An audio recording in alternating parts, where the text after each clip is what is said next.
Salam alaikum, an palma maliyɛnw.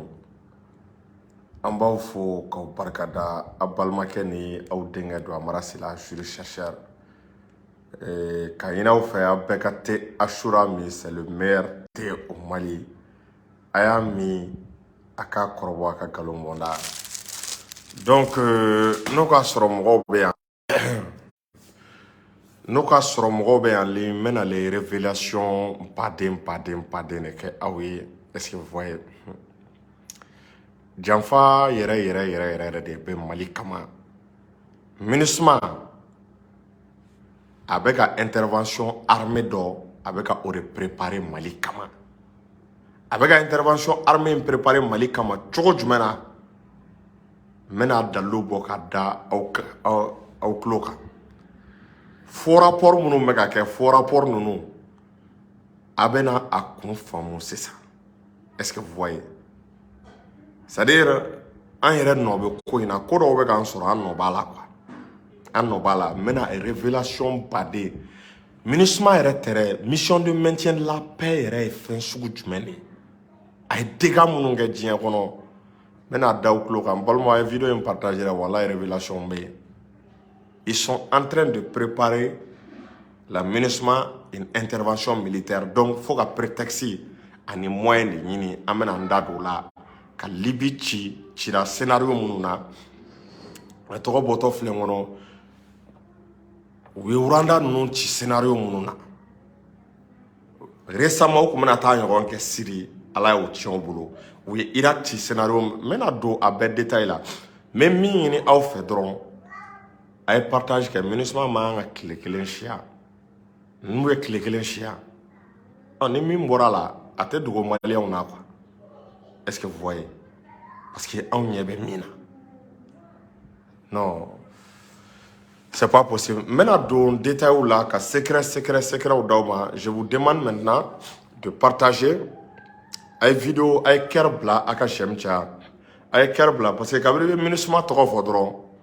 est-ce que y'a faamu? O b'a ka vidéo signaler fo yɔrɔ jan. Est-ce que vous voyez? Pour que ka vidéo k'a perturber a kana se ka audience sɔrɔ. Donc ne bɛ min fɔ a ye partage de fanga bonya, a ye cœur caya, a ye j'aime digi, a ye partage fanga bonya a groupe Facebook, groupe WhatsApp a ye ninnu bɛɛ kɛ. Est-ce que vous voyez? Donc n bɛna don n ka révélation kɔnɔ ka caman da aw tulo kan san komi n bɛ k'an ka Serifukɛ fo Cheikh Tiyami Hayidara kabako fura tigi. Ala ye Serifukɛ sɔn kabako fura la. Fura minnu n'a ka ɲi bana baden ma, tension, diabète, furudimi, rein-dimi, kɔdimi. A banaw ka ca. Serifukɛ ka numéro ye 78 03 ou bien a ka nin numéro wele 84 63 06 17 84 63 06 17. O tɛmɛlen k'an ka kutubu n'an ka waliw fo n'o ye Seku Lasana Kanɛ belebele a dalen bɛ Seko. A tɛ taa a tɛ mɔgɔ ci. A mago tɛ sa wa ko mana ɲagami Mali ko la don o don a bɛ taa ɲɛnabɔ Lasana Kanɛ de fɛ yen. A sen bɛ dingɛ min da la Mali ko in na an ka dugawu kɛ Ala ka cɛkɔrɔba mɛn an kɔrɔ a sen ka to dingɛ in a da la ni Ala ni kira sɔnna. A ye Lasana Kanɛ fo k'a ka mukadam Abubakar Kamara Seduba ninnu bɛɛ folen don. O tɛmɛlen ka Cheikh Sala Kani Jalo ale de fa ye Segu Dawuda Kani Jalo fo yan fɔ Tubakura k'a daminɛ Muhamadu Abdulayi Sadu ninnu na ka na se est-ce qu'il y'a faamu Dili Umu ninnu Sidi Modibo Kane bi kana bila Cheikh Sala Kani Jalo dankɔrɔba a tɛ une semaine kɛ Mali la ani Ala tɔgɔ ni dalilu sigilen bɛ ninnu ka kuma man ca dɛ u ti ye réseau kan Ala ka maɲumanw bɛ yen. O tɛmɛlen an ka partenaire filanan a ye partage de teliya joona pour que n ka se k'a daminɛ. An ka partenaire filanan n'o ye Damsa ye Sinafɔkɛ ka fura an b'o k'a la.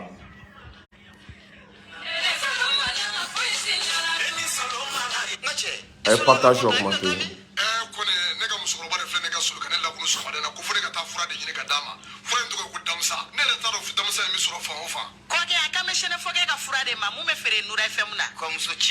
Fura in ka ɲi kosɛbɛ. Fura in tɔgɔ de ko Damsa. Kabini ne ye fura in sɔrɔ waati min na n lafiyara. Ni dɔ banna dɔrɔn n bɛ taa dɔ ta k'a daminɛ mɔgɔ jolisira bɛɛ lajɛlen fura in bɛ boli a bɛɛ lajɛlen na. Mɔgɔ bɛ fili i niyɔrɔ dumuni ma nka i niyɔrɔ kuma i tɛ fili o ma. Ne yɛrɛ de ye Sinafɔkɛ ye. A ye fɛn o fɛn fɔ fura in na a bɛ fɛn kɛ min ka jugu ni nin bɛɛ ye. N ko don dɔ la ne dɔnbaga dɔ y'a terimuso su ka kɛ ne ka fura in kan k'a k'a san. Musokɔrɔba ko ale dan t'a denmuso ka kɔnɔdimi in ban cogo la tuguni nka a dara la don a ye bidon 1 san o kɔfɛ a nana bidon 5 de san sisan ne n'o kɛra teri k'a sababu kɛ ala ni den in furakɛli kama ala barikala bi ne y'a ye jamana ɲɛmɔgɔw sera ka papiye ta k'a di an ma n'an ka ma ko carte professionnelle o ti kɛ gansan ni ko ma kɛ ko ti dɔn fura in bana mana k'i farikolo fan o fan fɛ a bɛ don k'a sama ka bɔ farikolo la pewu k'i lafiya k'a kɛ i n'a fɔ i bolo cogo damisa fura lakika don o kɔfɛ an ye sɛgɛsɛgɛli kɛ fura wɛrɛw la kɛrɛnkɛrɛnnenya i n'a fɔ jabɛti ani tension ka an tɛgɛ da a bana kisɛ yɛrɛ kan walasa an ka se ka mɔgɔw nafa ni a ye k'o fara damisa ko in kan ni ala sɔnna ma an ka se ka mɔgɔw bɔ u ka degun kɔnɔ ko ne ko anw maa minnu yɔrɔ ka ja sanafɔkɛ a ka telefɔni nimoro bɛ sɔrɔ mun ye n balimakɛ a ka nɛgɛjuru sira o bɛ sɔrɔ o tɛ dɔwɛrɛ ye i mago b'a la a mana kɛ mun ye furako in ye fo ka taa se mago wɛrɛ ma i bɛ se ka sanafɔkɛ k'a yɛrɛ wele 75 01 63 95 walima 66 11 78 49 n'o ka gɛlɛn maa min ma i bɛ se k'i senfa biribiri ka taa mun ye Jɛngɛnɛbugu balontan terrain yɛrɛ kɛrɛfɛla la ye i mana sanafɔkɛ ɲininkali kɛ maa la bɛɛ lajɛlen b'a yɔrɔ yiri la ko ne o kumana a damisa ko an bɛ taa ɲini an n'a sɔnma bɛɛ Merci beaucoup Mbalmao. Et Amedo anga sujet konna la. Balmao, MINUSMA beka janfa de la be Mali kama. La MINUSMA est en train de préparer une intervention militaire au Mali. MINUSMA be fait autant jamanao esiya famu ou ka intervention militaire de ke Mali la. Situation mimbe Russie munu me Mali la ka o Russie nunu gen ka Mali la segi akɔ i n'a fɔ a tun bɛ marabolo min na Faransi ka mara OTAN jamanaw ka mara o de sen fɛ i b'a ye k'a fɔ MINUSMA de bɛ ka anw suit diɲɛ don o don k'anw bɛ ka droit de l'homme violer k'anw bɛ ka droit de l'homme sɔsɔ est-ce que i y'a faamu buna adamadenya tagabolo ani buna adamadenya tɔpɔtɔliw adamadenw ka hakɛ kɛlɛ kɔnɔna la kɛlɛ bɛ yɔrɔ minnu na k'anw de bɛ k'o sɔsɔ diɲɛ don o don MINUSMA de bɛ rapport bɔ la MINUSMA nani sancha rapport min bɔ a ka ca plus de 30 rapports a bɛɛ n'i y'a ta k'a lajɛ n'u m'a fɔ Mali armée binna mɔgɔw kan u b'a fɔ ko population civile est-ce qu'il y'a faamu ko Mali armée bɛ ka olu traumatiser ou bien u bɛ taa ko an bɛ ka population civile k'an bɛ ka dɔw violer ou bien u bɛ taa ko mercenaires minnu bɛ yen est-ce qu'il y'a faamu parce que u bɛ ka Russiw ka soldats wele de ko mercenaires ninnu ko olu bɛ ka exaction kɛ aw m'a ye tuma bɛɛ ou bien langage doit utiliser le mot Wagner parce que ou ka entendement n'a fɔra ko Wagner olu est mercenaire de olu tɛ civil est-ce qu'il y a une population civile ani minnu ye terroristes ye k'olu tɛ olu bɔ dɔn ɲɔgɔn na n'u ye mɔgɔ sɔrɔ a bɛ kɛ fiɲɛ bere u bɛ taa tugu olu la donc n'i ye nin rapport ninnu cayalen u bɛ fɛ ka intervention de labɛn u bɛ taa u baser nin rapport de kan ka nin bila ka taa Nations Unies na ko ni Nations Unies ma fɛɛrɛ kɛ san ka intervention kɛ Mali la ko population civile bɛ sa ko population civile bɛ halaki ko siyaw bɛ tunu o de sen fɛ an m'a ye u taara pour que ka baara tɔ nɔgɔya quoi i b'a ye u b'i yɛrɛ ka population den dɔw de ɲini ka olu bila témoignage la parce que u tɛ da état kumakan na parce que u b'a fɔ ko état ko bɛ kuma min fɔ quoi ko bɛ a essayer de k'a ka fanga makaran quoi donc pour que ka état ka ko galontigiya u bɛ taa mɔgɔ de ɲini i ka jamana kɔnɔ mɔgɔ min peut-être i b'a sɔrɔ ni sɛbɛn dɔw b'u bolo u bɛ taa olu mɔgɔ dɔw de ɲini k'u bila ka kuma olu yɛrɛ ka taa tiɲɛtigiya ko population civile ko dankari bɛ ka kɛ u ka hakɛ la donc ni o de cayara o bɛ ka caya a jateminɛ c'est-à-dire muso in ye intervention min kɛ ka fɔ témoignage min kɛ Mali armée kan au même moment MINUSMA ye rapport dɔ bɔ tuguni est-ce qu'il y a faamu état malien kan min b'a yira ko ninnu bɛɛ ye kelen u ye rapport dɔ bɔ état malien kan an bɛ tila ka don a bɛɛ la o rapport fɛnɛ b'a yira k'a fɔ ko buna adamadenya hakɛw k'a bɛ ka sɔsɔ Mali kɔnɔ ko buna adamadenya hakɛw k'a bɛ ka juguya ko terroristes de bɛ ka fanga sɔrɔ Mali kɔnɔna la a b'a kalama n bɛ min fɔ a ye u ye nin prétexte de kɛ ka Kadhafi faga exactement a ye nin lamɛn c'est-à-dire i b'a dɔn quoi scénario min kɛra Kadhafi la o scénario kelen u bɛ fɛ ka o de répéter ne y'a ta k'a lajɛ c'est-à-dire Kadhafi ta la au départ ne hakili b'a la u ye population civile le su Kadhafi kama population civile sulen Kadhafi kama ko fo ka fanga yɛlɛma ko fo ka na ni démocratie a ta k'a lajɛ Mali régime e m'a ye o bɛ ka mɔgɔw su fɛnɛ ko état ka élection ke état ka élection organisée état ka président kura sigi président min jamanadenw ye o président sigi donc Kadhafi fana o kun ko kelen de demander ko ka est-ce qu'il y a une population civile be ka wuli k'u mago bɛ démocratie la k'u mago bɛ fanga yɛlɛma la donc o kɛlen Kadhafi wililen mɔgɔ minnu sura Kadhafi y'a essayer est-ce qu'il y a faamu manifestant ninnu k'a lajɛ ka u contrer manifestation minnu bɛ ka kɛ a bɛ mɔgɔw bila ka taa manifestation encadrer o encadrement de sen fɛ est-ce qu'il y a faamu u taara nkalon de tigɛ ko Kadhafi ye population halaki de ko Kadhafi bɛ ka population civile faga ko diɲɛ don o don ko ni mɔgɔw bɔra ko pacifiquement les mains nues k'u bɛ taa manifester ko Kadhafi bɛ taa mugujugu kisɛ gaz lacrymogène ko k'o ta k'o ci population civile la o de sen fɛ u ye résolution min adopté ni ma fili la résolution 1973 du Conseil de sécurité des Nations Unies o résolution in a ye autorisation di Faransi de taara ni résolution ye a y'a lamɛn ka ya dɛ a rapport de kɛra ko Kadhafi bɛ ka population civile massacrer Faransi de taara résolution de Nations Unies na ko Nations Unies ka autorisation d'olu ma k'olu ka intervention kɛ ko ka zone d'exclusion aérienne ko ka zone dɔ bila sur place sanfɛla la ko Kadhafi ka avion kana se ka wuli ko pour que la population civile les protéger à la Mekayade. Toujours Mali ta population civile, Kadhafi ta population civile a bien population civile les. Balma on mena les révélations pas de nekaouye. C'est-à-dire ay vidéo ay continuer à partager. Donc ou quelle est la résolution ta couvre la population civile protégée. En réalité au quoi Kadhafi boto de barala ka Kadhafi ka fanga halaki. Parce que we faux rapport badé ne Kadhafi ka.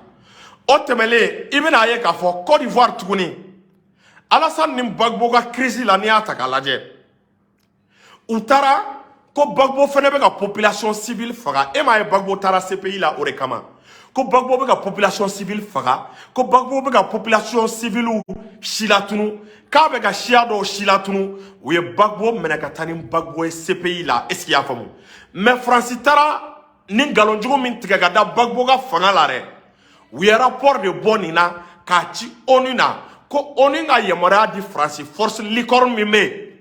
ko force licorne est-ce qu'il y a faamu ko u ka taa n'i y'a ta k'a lajɛ non pas force licorne ONU si est-ce qu'il y a faamu mais Faransi ka force min bɛ yen o force fana ye licorne si je me trompe pas ko force ka taa intervention militaire kɛ Côte d'Ivoire ko ka population civile ko ka olu lafiya. Ko la population civile protégée, en y a un langage diplomatique de dos. Nous, ko ka intervention que la population civile protégée, awo kundwa. Au cours de go présent me met sur place. Ko ka présent éliminé ka présent bo barala. Aw maye. Oui, intervention que contre Laurent Gbagbo. Le but de l'intervention c'était d'éliminer Laurent Gbagbo. Ala de Gbagbo kisi, ala ma Gbagbo nindouma. Ou a bes rola ni population civile kelen de là. Est-ce que vous voyez? Donc il me semble que Mali autorité au bega commencer à quoi une femme. Est-ce que vous voyez? Au bega commencer à quoi ampleur d'eau. Ministre Malaga, Tchemi n'a chargé les mains. Est-ce qu'il y a femme droit de l'homme koya okuna. Allez charger les dos. Car recrutement que ka Malien yini, Malien munu faso djanfa ka galon tige ka da Mali armée là. Comme Mali armée bega djanfa ka aller charger les mains au recrutement là. Jaja mire kabakoe jaka de la ga tante malien do soro la munu bana ore la aga choix tara boli embalma musomi no boraka ma eta malien ga communiquer la donc jamini suma tien iba e kafo akme jamana kono ale ka bara be benemen nema ka faux témoignage de organiser aw ma e tuma ben Nations Unies na ibta me ubta dota ko e fla ou ubta dota ko e dogono e ko e témoignage ke anonymat la atigi nyeda te bo atigi visage te bo ko ale nyai armée malienne ale ni rusu ko be ka exaction mais o te témoin nyeda bo kabri ye iba donc a fo o be ka rapport de nyini ka enchaîner o be ka rapport de nyini ka tia o be ka rapport de nyini toujours comme Mali togo tien ni rapport tiara sisa o ta ira Nations Unies na cancer à niveau do ma ko ni intervention militaire ma ko population civile kelen na soro Mali kon nala. Est-ce que vous voyez? Donc au beaucoup intervention militaire de préparer à travers les questions de droits de l'homme. Ore là ne be jigi Mali autorité la mais bitere anga fanga munun temana awa kalama mena révélation min gawe ko droit de l'homme tubabu ka instrument de chantage de donner amara sila juriste de ne droit public ke c'est-à-dire droit de l'homme droit international humanitaire mbalmo ne a kalan ko jugu ne nana conclusion mi ni be konna la quoi aba kalama ko tubabu ko barake menane do nu be feka jamana min ci sisa o droit de l'homme ko ine aramadonga ake ou be o de utiliser o jamana kama ko jamana kele ni bana o ka fotama o ba damne folo a notere ko liberté de la presse ko aramadon esia famu ani journaliste ko lu tese ku da sago fo i ka jamana konna la ni atakale o ba damne o de la o temele o bena ko musoni demsenu ko lu ka hakaw batulente no temena o bena tuguni ko bime ka ke musoka o be droit de l'homme damne ni la o mana bo entugunu ubena ko jamana kono ko manifestation tise ka ke ko ni manifestation kera dro ko shube bo mega ni facteur fe fo be commencer ni banu ka fota ma ki ka jamana déstabiliser ni chori la mais quelque part anga dirigeant munun temena abado kanga o dirigeant no bala mais ne droit de l'homme tagale mena révélation min gawe an yere de bagara an yere mo convention fe be droit de l'homme ko la iba anga état de ta convention signé anta paramètres jatemene anta do dondo ni bolono bla ni convention na sini masini avec clara qui m'a donné mais il va y avoir un gouvernement ne beta kata besien on entend yere bolono bla papier là papier mi me clara an yere sirigadi tubabu ma John Nodo an yere de ma kan yere là mena révélation do kawye par exemple CPI flé na be forma ko la cour pénale internationale. Mais on m'a wajibé à dossier pays là, on irait de tara CPI ka statut ratifié. On est tara CPI ka statut ratifié. Koni kojugu kerako buna aramadea hake o kona susoranga jamana kono. Anjera ko kiriso dobe ko o kiriso ko kana ankiri eski ya famu. Ko kiriso dobe ko kana ankiri an yere ka jamana kono. Ou bien anga jamana don takadi o kiriso ma. On irait de antege no blolo. Mbolmo ni combien soro la John Nodo est-ce qu'on notait? Mais révélation me gawe CPI flene. Et moi américain ou banga statut sien. Américain ou ko luka strancité dans CPI là. O luka strancité ta CPI là. Est-ce que vous voyez? Urisu yu banga sien, urisu ko luka strancité ta CPI là. Chinois yu banga sien, chinois ko luka strancité ta CPI là. En moment frafium blakata sien. Toi, vous avez droit de l'homme qu'on fait. Avec la Convention de Genève. Non, mais comment est-ce qu'il y a un droit international humanitaire? Armadon a hacké. Ni quelle est ou bien quelle était. Mais non, il y a des tarabes bessignes quoi. Or là, on a tenté que nos bla fena tourni. Femme nama jatemene. Y'en a tenté que nos bla la peuple malien yinga. Est-ce que le peuple malien gerani ni wa? Est-ce qu'il y a un pays arabu jamana non fleni? Ni arabu jamano takalay ite droit de l'homme commun aw arabu jamano takalay droit de l'homme kokma ita meo mais est-ce que arabu balka développer est-ce que arabu balika sans faire la soro arabu ite droit de l'homme kokma mais on de taraka sari kan nata uga jagala uga warla ubena waru de di ama ay ni si ay ni ratifier nga mo anta jatemna me giringa besin on code olu do de korolo flebi ame wakati munun korna la ni atakale sono arabu fait droit de l'homme ko mate foyon mais arabu ka jamana be ka marcher fente ka arabu ni atakale donc ni to abu ka ni fen no ni bolono blala isirila ka ke journée ni banu ka marama dro obi baga ni CPI ire bolo fem nsie obi baga na ko kikiri mais me fen no fanga autorité ye u ka ni yoro lame ay ni tike aga ci Abdoulaye Diop ma ayni tiga agachi asimima mena yoro do fuye ku c'est-à-dire uga oni ani ministre ku jabi ni yoro la est-ce que vous voyez c'est-à-dire nous ko kube enquête ke malika droit de l'homme ko la nous ko kube enquête ke malika quand ka buna aramadien quand ka kele sharia batu ante ka kele sharia respecté malika do aka jabi la ni malibu jabi malika do aka jabi konna la ni atakale ko kuba fo oni e mali fene ga demander aka argumenter Kaba yini oni fait ko américain talent bi Iraka ko américain talent bi Iraka ko droit international la ka be fore ma ko crime d'agression ka bi Iraka ou ma Nations Unies ala me kayade ko Nations Unies ni a ta k'a lajɛ Nations Unies ko k'olu ma jɛ ni Irak intervention ye ko mais Américains ni Grande-Bretagne y'a kɛ ko population civile halakira population civile fagara k'u ka taa enquête kɛ Irak Amérique ye intervention min kɛ Irak dɛ k'u ka taa enquête k'o kan k'u ka taa lajɛ ni droit de l'homme ko n'a respectera o kɛlɛ kɔnɔna la o tɛmɛlen kɔ tuguni n b'a fɔ an ka autorités ye u k'a ci lase ONU ma u k'a fɔ ONU ye ko Afghanistan Américains ka drone min bɛ yen n'a bɛ fɔ a ma ko drone Predator cɛ Américains ka drone Predator ye a ye tiɲɛni kɛ Afghanistan kojugu quoi u ka drone Predator a ye civil hakɛ min faga diɲɛ kɔnɔ quoi drone tɛ yen min bɛna civil faga u ka drone Predator a ye exaction min kɛ drone tɛna diɲɛ kɔnɔ min bɛ se ka exaction kɛ n'a bɛ f'o ma drone Predator a b'a kalama terroriste kelen sisan u mana terroriste kelen jateminɛ u bɛ ka rechercher o terroriste n'u taara sɔrɔ o donna population na mɔgɔ 100 la sisan terroriste kelen ka t'i ɲagami mɔgɔ 100 la o mɔgɔ 100 u t'a dɔn ko cɛ ye terroriste ye u m'a min u m'a bɔ Américains bɛ ordre di u ka drone Predator ma mɔgɔ kelen kama a bɛ population civile la cɛ la population civile yɛrɛ t'a dɔn ko cɛ ye terroriste ye o mɔgɔ kelen kama Américains bɛ ordre di ko ka frappe kɛ mɔgɔ kelen kama u taa mɔgɔ 100 ni kɔ faga Américains ye tiɲɛni a b'a kalama u ye tiɲɛni de kɛ est-ce qu'il y'a faamu Afghanistan CPI procureur n'o ye Fatou Bensouda un moment n ko Américains ma k'a bɛna taa enquête kɛ droit de l'homme ko la Américains nɔ kan Afghanistan k'u ka soldats ye baara min kɛ a b'a kalama u ye mun de kɛ Américains ko k'u y'a ka passeport est-ce qu'il y'a faamu a n'a ka visa k'a ka passeport n'a ka visa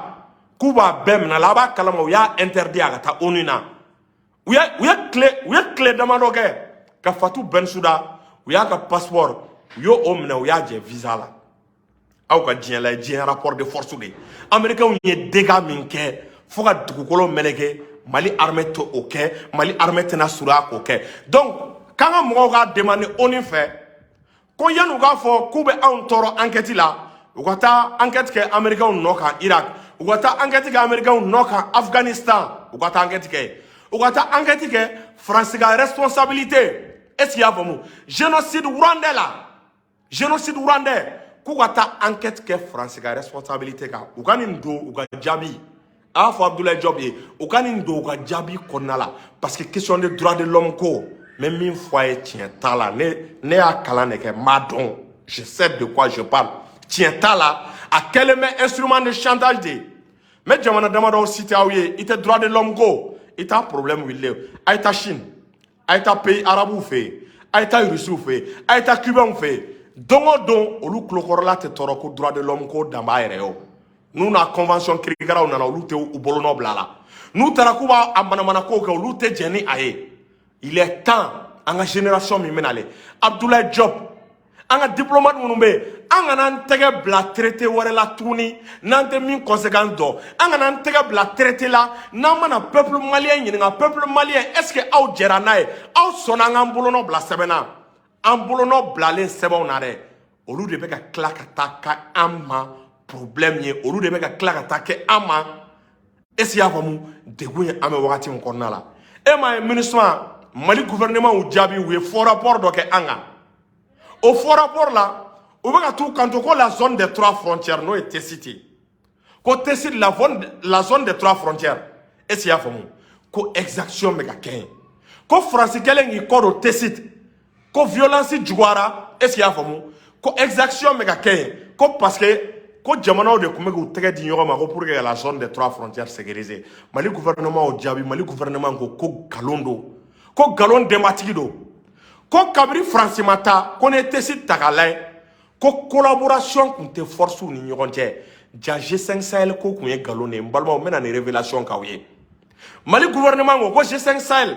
tɔgɔ de tun bɛ ko jɛkulu in sigira k'u ka jɛ ka terroristes kɛlɛ frontières la u ka mɔmɔni kɛ ja ko collaboration kisɛ kelen tun tɛ G5 forces ni ɲɔgɔn cɛ TCT la zone des 3 frontières ja la zone des 3 frontières TCT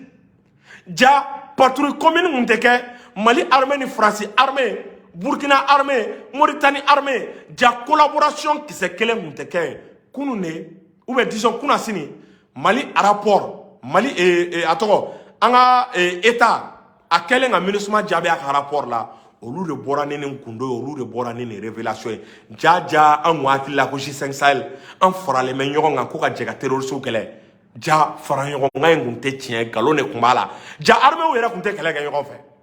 ja armée o kunte collaborer yogon fait est-ce qu'il y a pas donc même mi foyer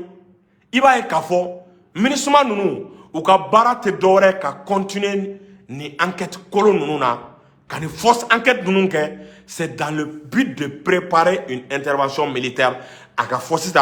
ko aramadea hakaw sosora ka sosoka soso ko ni force extérieure do mana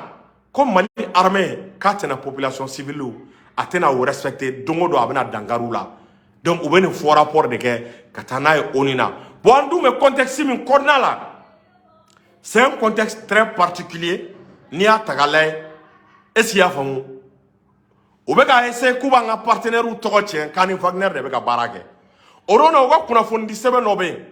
e wa kuna fondi radio do be mbarla ka main à la yoro do la au bout quand les Américains ont frappé que le groupe Wagner en Syrie ko pourquoi ko est-ce que ko o yoro o be ka question posée qu'est-ce que ko yoro te saka Mali lawa ko Américain et groupe Wagner frappé Syrie Bachar al-Assad ga kele konna la ko donc ko est-ce que ko nyona ko est-ce que o te se ka répéter ça le konna la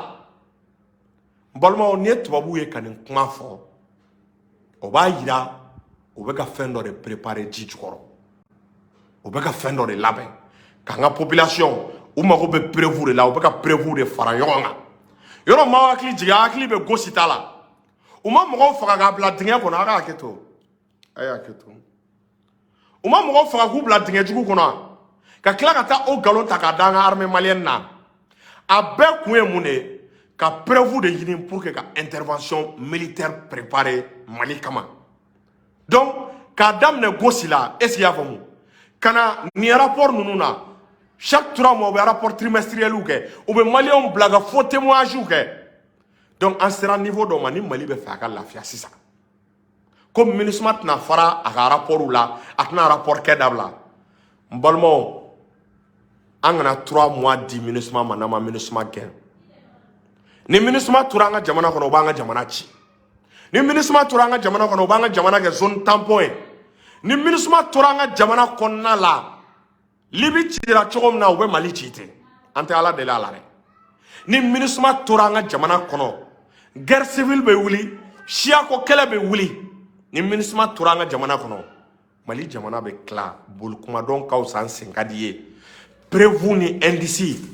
kube faganga jamana détruit a be yirala a be présentera a toy mune sisa volonté politique asimi anaka gouvernement Abdoulaye Diop ayaw assumer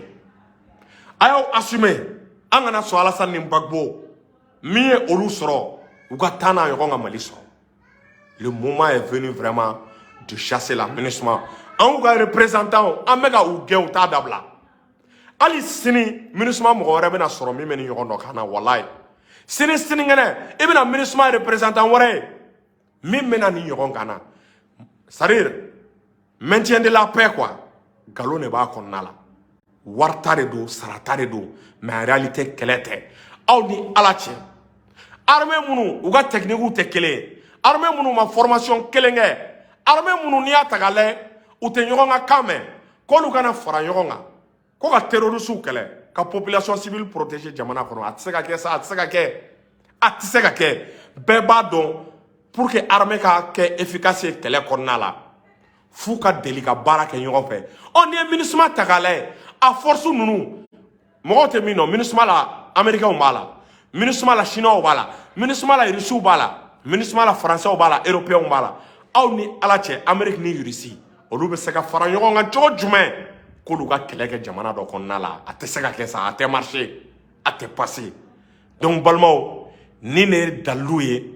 MINUSMA n'an ma gɛn a b'an ka jamana ci an bolo ala sago aw sago ko ko bɛ mission de maintien de la paix la n bɔra k'a bɛɛ da aw tulo kan n'an sigi u bɛ intervention labɛnni na ni min y'an ka jamana sɔrɔ an kɔni nɔ tɛ anw y'an ta fɔ salamu aleykum